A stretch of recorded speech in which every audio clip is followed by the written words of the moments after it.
Hello everyone, hope you're doing well and welcome to today's Headroom video. In this one we'll be having a deeper look into compression. As a few of you have requested, we examine this topic more closely and discuss the application of different compressions on the various elements within a track. So I'll go through the basic types of compression, what sort of scenario we're looking to be using them in. So let's get into it. Okay, guys, so I've prepared this project that I'm working on. It's a track that's going to be released on an upcoming VA. And basically, we'll be looking into different elements here and then be processing them with different compression types. So just to give you a quick introduction, there are different types of compressors, most commonly known as a VCA compressor. Then we have a FET compressor, an optical or opto compressor, and a vari-mu compressor. And the letters stand for a voltage controlled amplifier. That's the VCA. That's a very fast and transparent type of compression. A good example would be the SSL G-bus compressor type. Then we have a FET compressor, which is a field effect transistor. That's a more aggressive compressor that tends to add harmonics as well as compress. Then we have the optical, which is sort of a light bulb type of compressor, which basically is very musical and quite slow.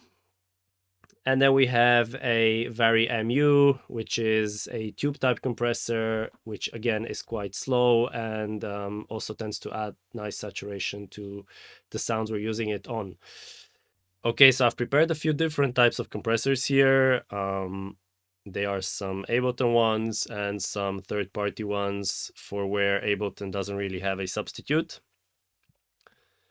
And we'll start with the VCA compressor. That is something you can use on your kick, for example. So I'm going to go ahead and solo this.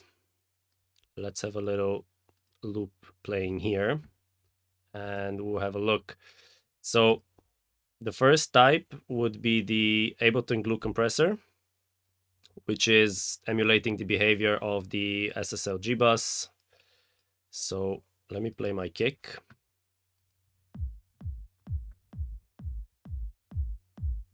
Okay. Now, let's first put the controls back to 0. So I would go for a medium fast attack on this one, or fast if you think your kick is very punchy and you want to catch the transients. So the faster the attack, the quicker the compressor will trigger. So it will basically compress that attack of your kick, that punch.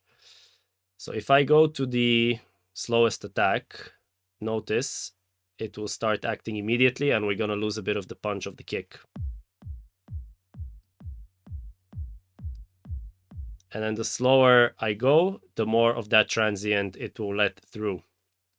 So there isn't really an exact formula here. I would play about with the values and see where it sounds good.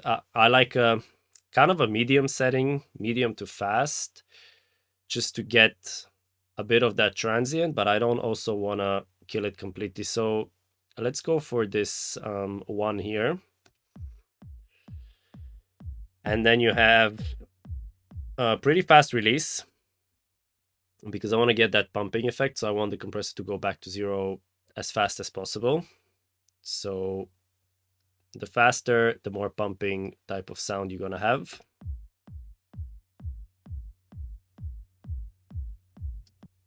The slower, the more it's going to duck the sound and not let the transients through. Okay, so for the release, we can either go to auto release if you're not sure, which means the compressor will automatically set that value for you. Or to get a more pumping effect, you'd like a faster release. So I'm going to go for the value of 0.2 here because I wanted to go back to 0 relatively quickly. And for the ratio, I'm going to go for 2 to 1. Like I said, there's no set values that you put, but usually a 2 to 1 is a good starting point for compressing your kick. Then I'm going to move the threshold, and I'm going to look at the gain reduction, and then I'm going to compensate with the makeup gain for that. Okay, so it's already compressing without even lowering the threshold.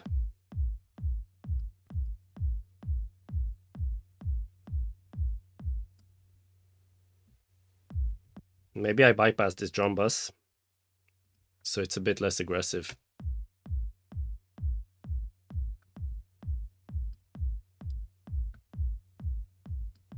Notice how the sound changes.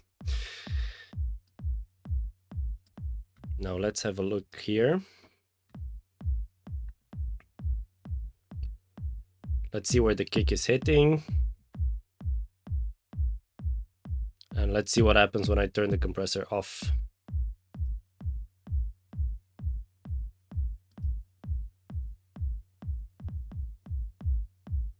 You see you get much more punch.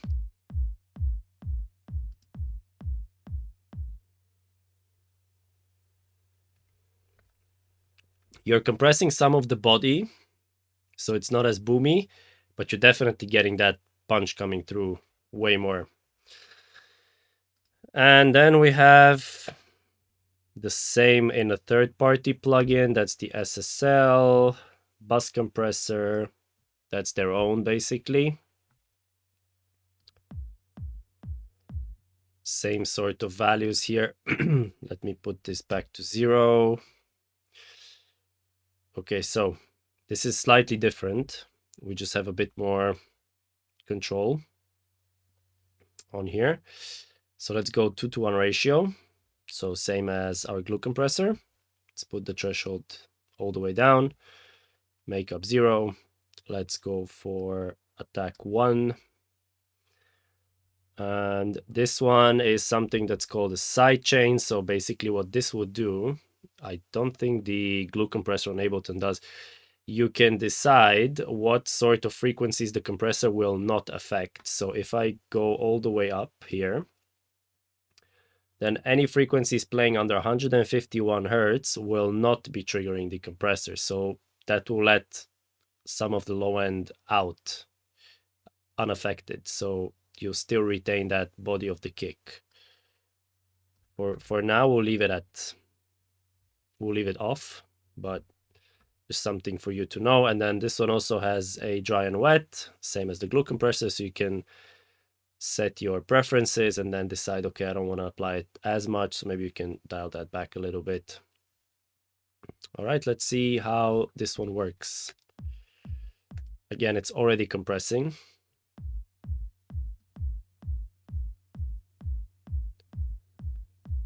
Let's try and go for compression of around 2 dB.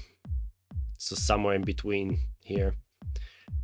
Okay, let's put the makeup to maybe 1.5. Let's go for 1.8. Let me see, make sure that here we are on the same volume. Slightly up.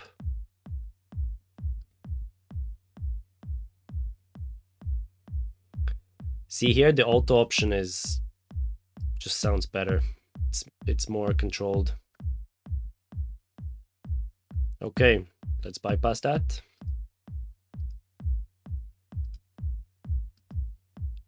See, it's more upfront. You're getting that punch.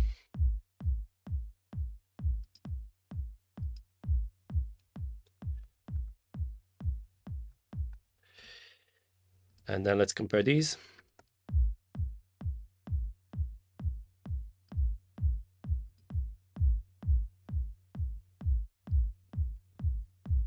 And I can even let some of the low end pass through unaffected.